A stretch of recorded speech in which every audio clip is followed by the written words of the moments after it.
Avec la montagne prisée des touristes l'été, le respect de l'environnement passe par un bon usage de la nature, rappelé ce jeudi matin par la préfète des Vosges, sur les crêtes aux portes de la réserve naturelle du Tannet-Gazon du Fin. Il y a surtout un gros travail de prévention et de pédagogie. J'insiste beaucoup là-dessus parce que moi, ce que je souhaite, c'est vraiment que les prises de conscience puissent continuer d'avancer, d'évoluer et d'être dans le respect. Et la montagne, c'est pas juste un endroit où on se sent libre et on y va comme ça.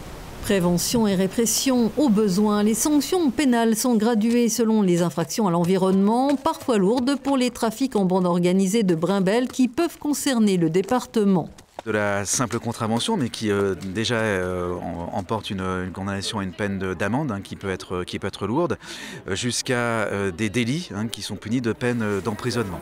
Et puis cela peut aller jusqu'à des suspensions de permis, des saisies de véhicules quand ils sont concernés et qu'ils ont été utilisés, notamment pour charger des espèces protégées. Les feux de forêt constituent désormais un risque majeur pour les Vosges. Les pompiers disposent de véhicules 4x4 et de moyens de stocker de l'eau pour intervenir sur le massif. On a effectivement des dispositifs qui sont spécifiques.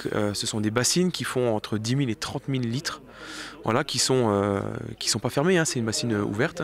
Ça ressemble un petit peu à une piscine dans laquelle on vient mettre de l'eau et qui nous permettent en fait de positionner où l'on le souhaite dans le massif. L'évolution de la sécheresse est également sous haute surveillance. Depuis début juillet, donc, on est passé en alerte, c'est-à-dire que certains usages sont restreints, c'est-à-dire pas d'arrosage, de maraîchage de son jardin ou autre entre 11h et 18h. Si la sécheresse venait à s'accroître, ce que je ne peux pas dire avec certitude, on aurait cette graduation et cette mise en place de l'arrêté cadre qui prévoit toutes ces restrictions d'usage qui sont toujours déplaisantes pour chacun, mais qui collectivement sont nécessaires pour qu'il reste de l'eau à tout le monde pour les usages premiers. Des usages restreints de l'eau qui restent encore limités, mais la préfecture invite chacun à adopter des gestes de sobriété face à une ressource fragile.